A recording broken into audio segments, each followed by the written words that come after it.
Hello et bienvenue dans un nouvel épisode de CEO on a Mission. Je suis trop contente de vous retrouver. Aujourd'hui, on va rentrer directement dans le vif du sujet. J'aimerais vous parler un petit peu de ce qu'on appelle the arrival fallacy. Donc, en français, moi, je traduirais ça par la chute de l'arrivée.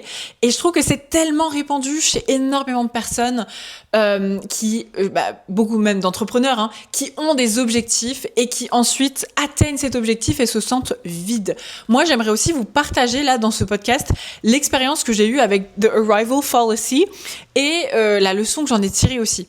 Donc, the arrival fallacy, je le traduis encore, c'est vraiment un peu la chute de l'arrivée. Ça veut dire quoi réellement ? Ça veut dire que quand on va quand on va mettre des objectifs en place, quand on va même vouloir atteindre un goal de vie, atteindre des objectifs, etc., et que enfin on l'atteint, très souvent, j'ai envie de dire parfois, mais souvent, il y a beaucoup de personnes qui expérimentent ce vide.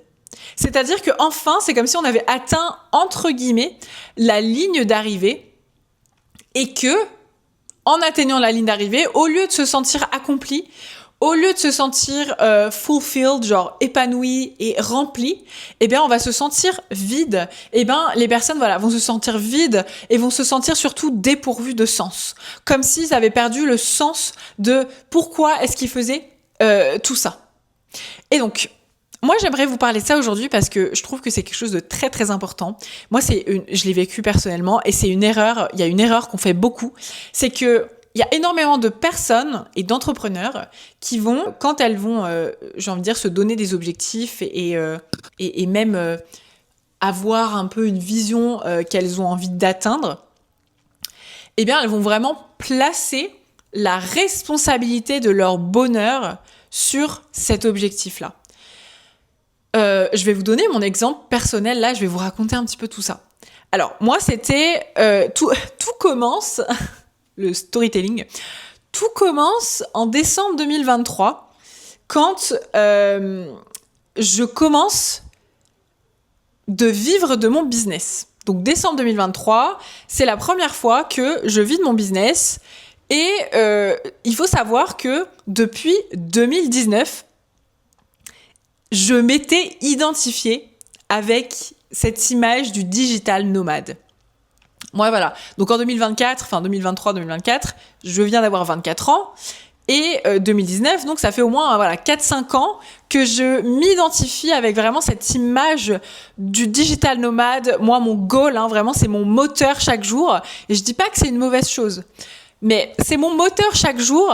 Et je me dis, une fois que je serai digital nomade, donc il faut aussi bien se poser la question, qu'est-ce que ça veut dire pour vous être un digital nomade ? Moi, c'était vraiment cette image de pouvoir travailler de où je veux, avec mon ordi, pouvoir littéralement même bouger H24, bouger tout le temps, etc. Prendre ma valise, prendre mon sac à dos et pouvoir en fait bosser de partout. Donc littéralement d'être une nomade. C'était mon goal de vie depuis que j'ai eu 19 ans. C'était vraiment, moi dans ma vie, je veux faire ça, je veux être comme ça, je veux ce genre de vie. Et donc vraiment pendant 4 à 5 ans, ça a été mon moteur.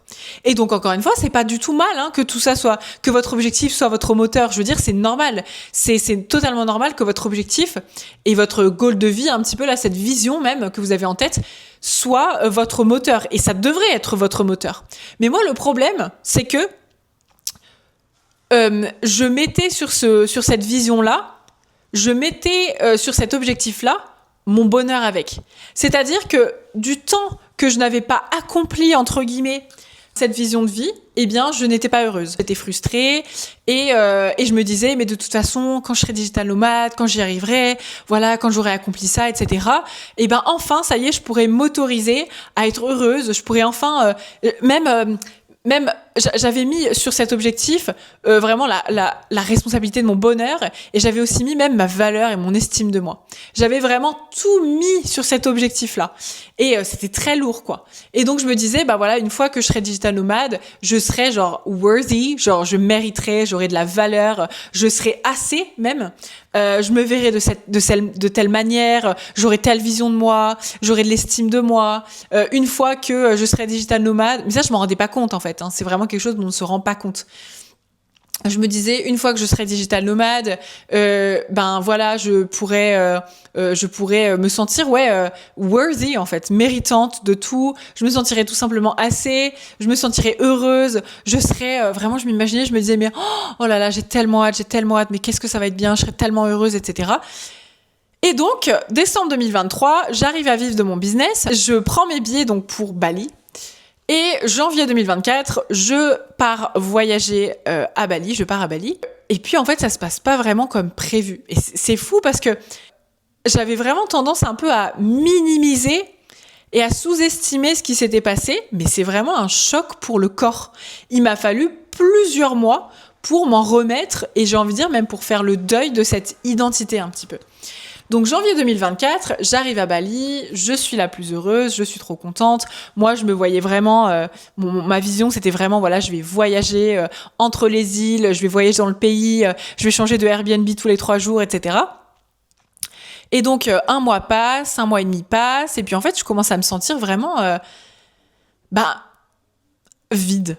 Je commence un peu à me sentir déboussolée, vide, je perds ma créativité, je perds mon inspiration aussi, et je me demande vraiment ce qui se passe.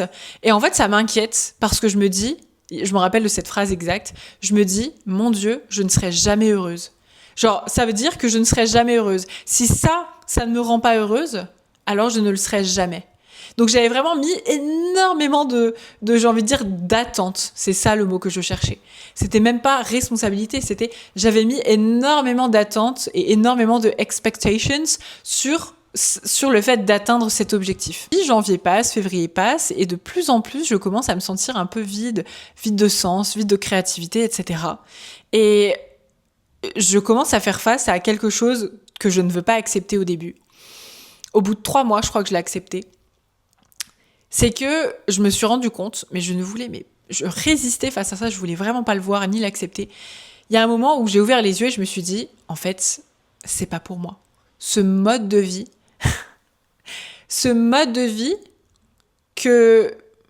dont j'ai rêvé pendant 4-5 ans, la moitié d'une décennie, quoi. J'ai envie de dire, cette vision, ce rêve, cette identité avec laquelle je me suis identifiée pendant 5 ans, en fait, ça ne me correspond pas. Vous imaginez la chute, quoi. Est-ce que vous vous rendez compte, est-ce que vous vous imaginez la chute que j'ai vécue ? 5 ans à m'imaginer, à m'identifier comme ça, 5 ans à me dire, ça c'est moi, cette vision de vie, c'est moi. Vraiment, je me suis identifiée à ça, en tant que personne même. 5 ans à imaginer ça, est-ce que vous vous rendez compte de la chute ? Où vraiment, j'ai dû me rendre compte qu'en fait, c'était pas pour moi, quoi. C'était pas pour moi. Pourquoi ? Parce que j'étais épuisée à chaque fois que je voyageais. J'avais plein de clientes en one-one. Je n'arrivais plus à récupérer. J'avais besoin d'une routine, j'avais besoin d'une base, j'avais besoin de m'installer quelque part. Et forcément, de pouvoir me poser avec mon ordinateur et travailler sur mon business quelque part en ayant, j'ai envie de dire, des repères. Et là, le fait de bouger tous les 3-4 jours, etc., je n'en pouvais plus. J'étais épuisée, littéralement. J'étais épuisée, je me sentais sans repère, je me sentais mais tellement vide. Et là, vraiment, je me suis regardée, je me suis dit, mais Mareva, mais qu'est-ce qui t'arrive ? Genre, tu rêvais de ça pendant des années, et là, aujourd'hui, tu te sens pas heureuse. J'ai ressenti tellement de colère envers moi-même, je dois vraiment l'avouer. J'ai ressenti beaucoup, beaucoup de colère envers moi-même. Je n'arrivais pas à me pardonner. Je ressentais énormément de ressentiment, même envers la vie. J'avais beaucoup de colère et de ressentiment envers cet objectif, un petit peu envers cette vision, comme si je m'étais un petit peu leurrée, comme si ça avait été en fait un leurre depuis le début, comme si ça avait été un petit peu la carotte, vraiment la carotte qui fait avancer l'âne, j'ai envie de dire, pendant 5 ans. Je m'étais un petit peu leurrée. Et alors, comme je vous disais tout à l'heure, c'est très bien que votre objectif soit votre moteur, mais par contre, attention aux attentes que vous mettez sur cet objectif. Et ça, moi, ça a été une leçon vraiment, j'ai envie de dire, sur le moment, c'était vraiment pas agréable, mais ça a été une leçon vraiment importante pour moi pour la suite, parce que j'ai vraiment fait attention des attentes que je posais sur mes objectifs, et surtout, je venais voir qu'est-ce qui faisait que je repoussais tout le temps le bonheur à plus tard. Qu'est-ce qui faisait que je repoussais toujours même cette paix intérieure et ce bonheur à plus tard. Parce que mes objectifs, au final, et la vision là que j'avais, c'était toujours dans le futur. Alors bien sûr, c'est génial de se mettre des objectifs, etc. dans le futur. Par contre, moi, je suis vraiment partisan du fait de ne pas postpone, ne pas repousser en permanence ce bonheur. C'est-à-dire que oui, accomplir des objectifs va faire que vous allez prendre confiance en vous, vous allez vraiment apprendre à compter sur vous, vous allez vous voir avancer. Par contre, le fait d'atteindre ces objectifs-là ne devrait pas, j'ai envie de dire, vous rendre heureux alors que vous ne l'étiez pas avant. Parce que en fait, c'est vraiment un leurre. C'est-à-dire que le fait d'accomplir vos objectifs ne va pas vous rendre plus heureux. Toutes les choses sur lesquelles vous posez votre bonheur ne vont pas vous rendre plus heureux au final. Imaginez que vous vous dites, quand j'aurai plus d'argent, je me sentirai comme si. Quand j'aurai atteint cette vision-là, je me sentirai comme si. Non, c'est pas vrai. C'est pas vrai. Et j'ai l'impression d'avoir tellement vécu ces dernières années. Je me rappelle au début de mon business, j'avais une très très grosse peur du manque d'argent. Vraiment, je pensais manque, j'étais terrifiée, terrorisée du manque d'argent. Je me rappelle de ce moment particulier. C'est la première fois que j'avais fait 7000 en un mois dans mon business. Eh bien, vous savez quoi ? La peur de l'argent était toujours là. Vous savez quoi ? Elle n'était pas partie, et elle était même encore plus grande. Et c'est là que je me suis dit, mais en fait, c'est pas un problème d'argent. En fait, c'est pas un problème d'abondance, etc. C'était mon système nerveux qui était en mode survie en permanence. C'était mon système nerveux qui était activé, qui était dérégulé. C'était même cette sécurité intérieure que je n'arrivais pas, que je ne parvenais pas à trouver dans mon corps, dans le moment présent. J'étais tout le temps un petit peu dans ce mode survie, en survival mode. Donc, c'est hyper important. Je me disais, quand j'aurai plus d'argent, je serai heureuse. Quand je serai digital nomade, je serai heureuse. Et en fait, j'ai vécu des chutes comme ça, où en fait, je n'étais pas plus heureuse. Alors bien sûr, vous voyez ce que je veux dire, j'étais contente, c'était super, mais juste mon niveau de bonheur n'augmentait pas. Et je me suis vite rendu compte qu'en fait, toutes les choses extérieures sur lesquelles je posais mon bonheur faisaient que, en permanence, dans le moment présent, eh bien, je repoussais ce bonheur au futur. Dans le moment présent, je n'étais pas capable de ressentir ce bonheur et cette paix. J'avais tout le temps besoin, en fait. C'est comme si je ne me donnais pas l'autorisation et je ne me permettais pas. J'avais toujours besoin un petit peu de repousser ça à plus tard. Et une fois, j'ai envie de dire, que j'atteignais ce truc qui aurait pu faire que je m'autorise à être heureuse, eh ben, c'était toujours pas le cas. C'était la même chose, c'était, ok, j'ai atteint ça, maintenant quoi ? Maintenant, genre vraiment, c'était now what ? What's next ? Et je me disais, il faut que je pose quelque chose, il faut que je mette un autre objectif en place parce que là, mon bonheur, il est encore dans le futur. Donc, quand j'ai atteint ce truc de je suis digital nomade et je voyage partout avec mon business et que je me suis rendu compte qu'en fait, ça ne m'allait pas et ça ne me convenait pas, bah, ça a été la chute. Et s'en est suivi des mois et des mois de perte de sens, des mois de vide intérieur et surtout même, j'ai envie de dire, des mois de dérive. Parce que c'était vraiment un cap que je m'étais mis. Et une fois que j'ai atteint ce cap, eh ben, il n'y avait plus rien, il n'y avait plus de direction. C'est comme si, entre guillemets, le navire avait atteint sa destination et qu'ensuite, il n'y avait plus de destination. C'était la fin du voyage. Et ça a été un peu, même mon erreur, j'ai envie de dire. Déjà, il m'a fallu un temps pour accepter et process le fait que le rêve que j'avais depuis des années, ben en fait, ça ne me convient pas. Ça ne m'appartenait pas. C'était peut-être même le rêve de quelqu'un d'autre. C'était des choses que j'avais vues sur les réseaux sociaux, etc. Sans vraiment même me poser la question de est-ce que moi, ça me correspond ? Est-ce que ça m'irait ? C'était un peu comme ce truc un peu de l'ego, genre je le vois partout, donc je le veux aussi, quoi. Et donc après avoir réalisé et process le fait que ça ne me correspond pas, j'ai vraiment dû faire le deuil d'une part de moi, le deuil d'une identité et le deuil d'une vie. Et vraiment, j'ai ressenti énormément ces émotions de deuil qui étaient très fortes l'année dernière, juste après que j'ai vécu ce que j'ai vécu. Ces émotions un peu de deuil, on doit laisser partir quelque chose. Je me rappelle que j'avais envie vraiment de passer à l'action, de mettre plein de choses en place, etc. Alors que là, c'était vraiment le moment où je devais laisser partir des choses. Je devais vraiment laisser partir cette vision que j'avais de la vie. Je devais laisser partir cette identité et toute l'identité que j'avais construite autour justement un peu de cette vision et de ce rêve, de cet objectif. Et pendant que j'étais un petit peu en deuil de tout ça, ben voilà, je faisais tout simplement le deuil de mes rêves en me rendant compte qu'en fait, j'avais atteint ce rêve et je me rends compte qu'en fait, ce rêve ne me convenait pas. C'était pas vraiment mon rêve. Ça ne m'appartenait pas non plus vraiment.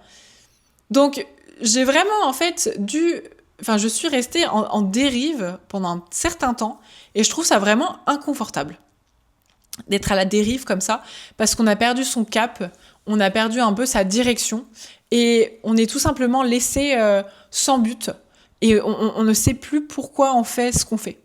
Donc il a vraiment en fait même fallu que je me trouve des objectifs avec encore plus de sens. Vraiment un sens vraiment dans le cœur, quoi. C'est assez dingue, hein, mais ce que je m'étais dit en vivant cette chute, c'était plus agréable de me diriger vers cet objectif chaque jour plutôt que de l'atteindre. Est-ce que vous vous rendez compte ? C'est plus agréable que de mettre en place les actions chaque jour pour atteindre cet objectif plutôt que d'avoir atteint cet objectif. C'est-à-dire que je préférais en fait, j'ai préféré que mon rêve, j'ai envie de dire au final, soit plus loin, plutôt que de vivre mon rêve, entre guillemets. Vous voyez ce que je veux dire ? Pourquoi aussi ? Parce que ça donnait une excuse de toujours repousser le bonheur à plus tard. Donc pour moi, en fait, c'était très ok de ne pas me sentir heureuse dans le moment présent parce que je savais que quand j'atteindrais ça, je serais heureuse. Et puis, ça a été la chute. Pourquoi ? Parce que je me suis rendu compte que je n'étais pas plus heureuse, j'étais même plus malheureuse en accomplissant ce truc. Et donc là, c'est là où je me suis vraiment posé des questions et j'ai même vécu une période un peu de déprime. Vraiment, hein, c'était de la déprime où j'étais sans but et sans sens. De la déprime où je me disais si ça ne me rend pas heureuse, alors qu'est-ce qui me rendra heureuse ? Et c'est là où vraiment je me suis intéressée à la question du bonheur et même à la question de ce bonheur intérieur et de comment est-ce qu'on repousse et qu'on remet à plus tard le bonheur en permanence. Parce que on utilise, j'ai envie de dire, tous ces objectifs pour se sentir worthy seulement quand on les aura atteints. Se sentir assez seulement quand on les aura atteints. Si atteindre ces objectifs vient changer toute votre vision, toute la perception que vous avez de vous, vient complètement changer votre valeur, vient vraiment comme si vous n'aviez pas de valeur quand vous n'avez pas encore atteint cet objectif et une fois que vous l'atteignez, ça y est, vous avez une valeur immense. En anglais, on dit to outsource. C'est vraiment vous qui venez sourcer votre valeur intérieure grâce à des choses extérieures. Et qu'est-ce qui se passe forcément ? C'est que c'est très instable. Parce que si cette valeur, elle est basée sur plein de choses extérieures, alors on est en permanence dans des up and down. Votre valeur vient changer que vous accomplissez des choses ou que vous ne les accomplissez pas. Ça, c'est très instable. Comme moi, la leçon énorme que j'en ai tirée, ça a été de ne plus apporter autant d'importance que ça à une vision, à mes objectifs. Et surtout même me détacher, il y a deux choses ici, me détacher des attentes. Donc il y a le détachement et il y a le fait de lâcher prise et lâcher les expectations qu'on a. Les objectifs que je me donne, j'ai envie de dire, je me détache. C'est-à-dire que oui, je vais les atteindre. Par contre, ma vie aujourd'hui, elle est déjà très belle. Je me sens déjà heureuse. Je me sens déjà fière de moi. Je me sens déjà assez. Tous ces objectifs ne viennent plus déterminer et définir ma valeur. Et c'est ça qui crée The Arrival Fallacy. Ce célèbre concept qui fait que énormément d'athlètes vivent ça. Des athlètes qui travaillent pendant des mois et des années pour les Jeux Olympiques, pour atteindre un objectif.